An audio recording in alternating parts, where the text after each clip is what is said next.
Okay, so we're in overtime now. This is after noon now, and I put a beginning and an ending to this lesson. So with the meat of the lesson behind us, we're in pretty good shape. We have the string shapes here. Just a little backtrack, and these are the string shapes, which are the bottom and top strings of each of the cage positions, whether it be um, a pentatonic scales or whether it be the chords themselves, the chord or the pentatonic scale,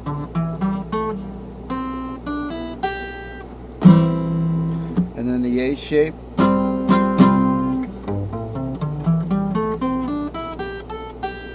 Okay, and then the G shape,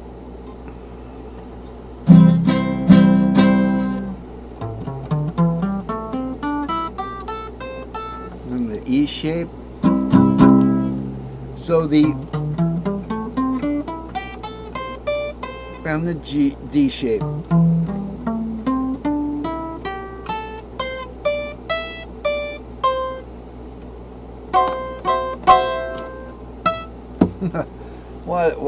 What a lousy E that was. But I think I'm having trouble like reaching up there. I think I'm going to switch over to my other guitar and redo the grid. But to make a long story short, so in each of those shapes or pentatonics, the bottom string notes in the key that you're doing, when you see people going up like this, like this, like this, and like this, it means you're staying in the same key. The bottom and the top strings of those particular cages, or tripentatonic cages or modal cages, is by definition the string shapes. And the string shapes, just a little double digression here, the string shapes are all over the place, so you can do them. Their relationship to one another is one of freedom of movement here. You can go up in string shapes, down in string shapes, to the side in string shapes. In fourths, you can go to the left. In fifths, you can go to the right, or you can go caged right or caged left. Okay, but it's not, it's backwards caged, so it's C-A-G-E-D. If you're going, it's actually not that way. It's D-E-G-AC. So I could have put the word caged here, but the English language wants to read it from the left. If I put the word caged here and put an arrow going to the left, you would want to read it D-E-G-A-C. So you can do it in the cage, which has the sharing of notes, okay, or you can do it in fourths and fifths, which has no sharing of notes. But you do it with the individual string shapes. So E goes to G is a pentatonic, goes to A. Let's do a pentatonic scale. C, D, E, G, A. There's your string shapes right there. Let's do a cage that's in the other direction. C, A, G, E, D. So these are the string shapes, and each one of them, say 2, 3, 4 right here, rather 2, 3, 4 would be D. You're going to have the D label in between the two, the three notes, and you're going to have bookend isolation by the neighboring string shapes. So those are what this, that's a little digression on the string shapes, double digression, sorry there.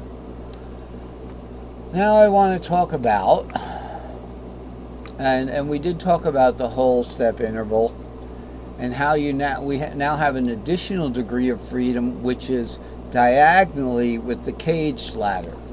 You know, so that was interesting. I know. I'm just kind of reviewing it for myself. So you know, it'd be like hitting just the action notes, which are the in-between strings here. So on the C shape, it would be like going to the fifth there, and then instead of doing the A shape there, doing the A shape. Remember, that's a whole step because you got to go over a long. Remember S3L and S2L, and that L is 4 frets long, but with a string in between. So you're going up a fourth, and down a major third is a whole step. So we talked about that. Now we've got even another dimension here, another direction rather. The dimension is still two-dimensional. Is encaged going this way, and pentatonic going this way. Okay, we'll look more into the caged, and the pentatonic horizontally. We'll look more into that next time. So all we have right here now to cover is the debunking of the aliasing. And one good thing, if you're getting a little tired of calculating E goes to C, just remember easy. It's easy.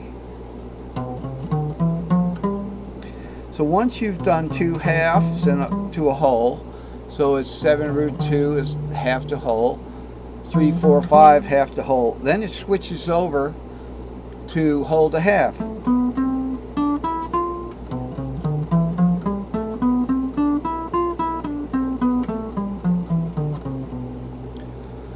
So that should help debunk the aliasing. The question is, where are you? What if you've got something going good with a groove and all you know is this?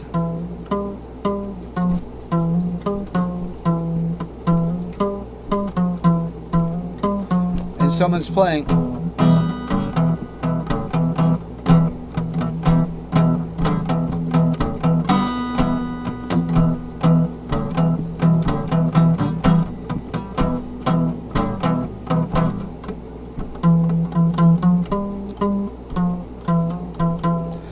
Don't know where to go from there, because let's say you don't know whether you're on 3, 4, 5 or whether you're on 7 root 2.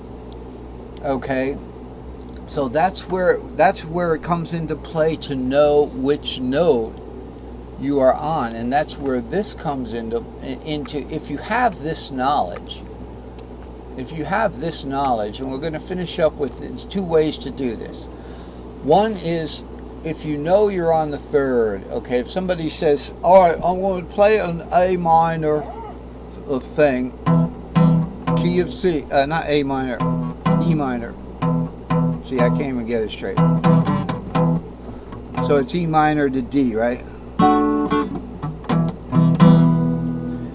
So you could just find that E there, and that if you're in the key of C there, you're going to go, that E is the 3rd, you're going to be in C shape. Alright, if you want to go down from there, you're going to go up 1 shape.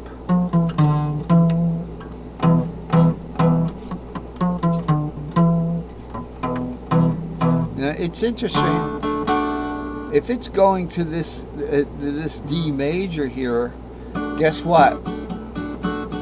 You guessed it, that's key of D. So, but it's not key of D if you have this F natural here. Okay, so this is interesting, but so let's say someone is doing that little E minor to D, then you don't go playing the C shape. You want the G shape there, which is 6, 7 roots. So that E minor was the 6th, the relative 6th of the G.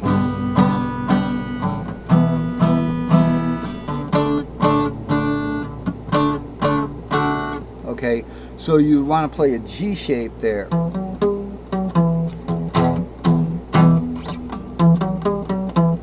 And that G shape, it has an alias. The alias of that G shape right there is the D shape. So you can do the same shape there. Don't hit the F natural. So I have to learn that too. The bottom line is, if you know you're in a G shape, you can go up to the D shape, same shape aliased, and vice versa with the C. Now we're really out of time. So thanks for listening. I hope you learned something today. We'll be looking into the ambiguities in the next lesson and the next chart. It's been good teaching you guitar lessons today, and I hope you enjoyed the lesson.